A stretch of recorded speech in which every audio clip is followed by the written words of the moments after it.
Hey, my name is Devin and welcome to All Things Food, a culinary journal. Before we start today's episode, I just want to take a moment to thank everybody who has been watching, commenting, and sharing my videos. It is truly appreciated and I cannot thank you folks enough for all the love, support, and kind words. Many of you have asked for more recipes that would pair really well with the super soft roti recipe. So on today's episode, we'll be making a simple yellow potato curry with peas. This is a fantastic vegetarian dish that marries perfectly well with a super soft roti. So if you're ready, sit back, relax, and let's get cooking.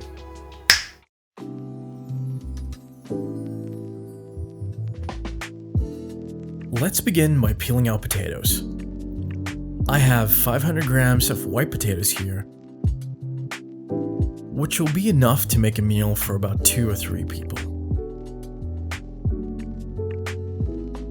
With our potatoes all peeled, we're now going to cut them into smaller pieces. I like to cut these into similar sized pieces so during the cooking process, they will all cook evenly. Once done, rinse your potatoes just to remove any extra starch or dirt from the peeling process. Now let's place them aside for later. We're now going to move on to our onions. Thinly slice half an onion. Onions are the base of most curries, so you'll be seeing a lot of sliced onions on this channel. Lastly, we're going to dice up 1 small tomato. Try and get your hands on a plum tomato, which is also called a Roma tomato. These have fewer seeds and just have a more sweeter, incredible taste compared to normal tomatoes. Currently right now in the Netherlands it's winter, and it's really difficult to get your hands on some nice, fresh, delicious tomatoes. So if you can't find fresh tomatoes, then using canned plum tomatoes is perfectly fine. Place a large pot, or in my case, a wok, on a medium heat. Add in 2 tablespoons of a neutral oil like vegetable or canola. When the oil begins to glisten, add in 1 teaspoon of cumin seeds, 1 teaspoon of mustard seeds, and 2 dried chilies. Mix the spices and lightly fry them in the hot oil. When the spices begin to become fragrant, add in your sliced onions and continue to stir. Fry the onions for a couple minutes until they become translucent. Then we're going to add in 2 teaspoons of turmeric powder,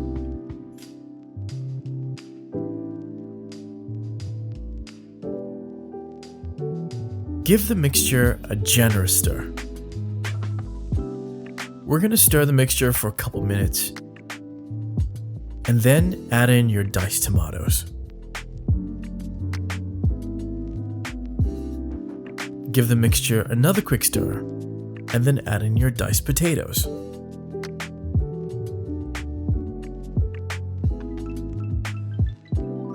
Mix the potatoes, turmeric, and spices together, making sure everything gets covered in that rich golden yellow color. Now we're going to sprinkle a teaspoon of salt over the potatoes and just a little pinch of sugar. This helps remove some of the acidity that sometimes tomatoes bring.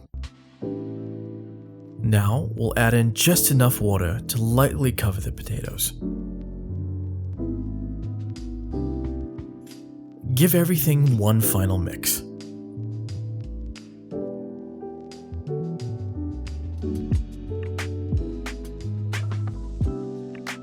Cover the pot with a lid and turn the heat down to low. We're going to let the potatoes simmer for 10 to 12 minutes.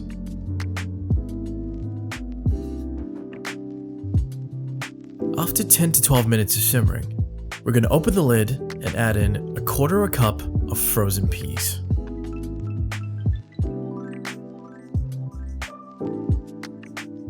Give the mixture another quick stir. Cover the curry with the lid and simmer again for another 10 to 12 minutes. While the potatoes are in its final simmer, we're going to roughly chop some fresh coriander just to finish the dish. With the final simmer complete, we're going to check our potatoes for doneness. Using a butter knife, insert it into a potato.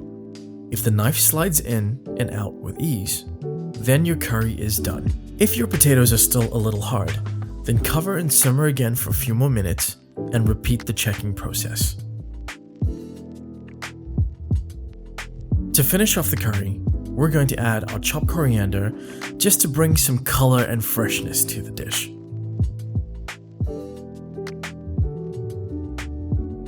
And there you have it, a quick and simple yellow potato curry with peas that's bound to be a weeknight special.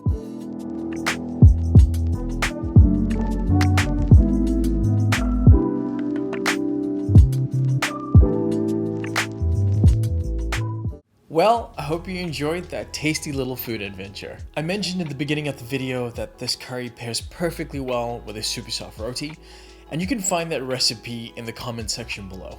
As always, I'll be creating more videos in the weeks to come, so if you'd like to see more of me just cooking in my kitchen, then please consider subscribing to this channel. Thanks again for watching All Things Food, and I will see you next time.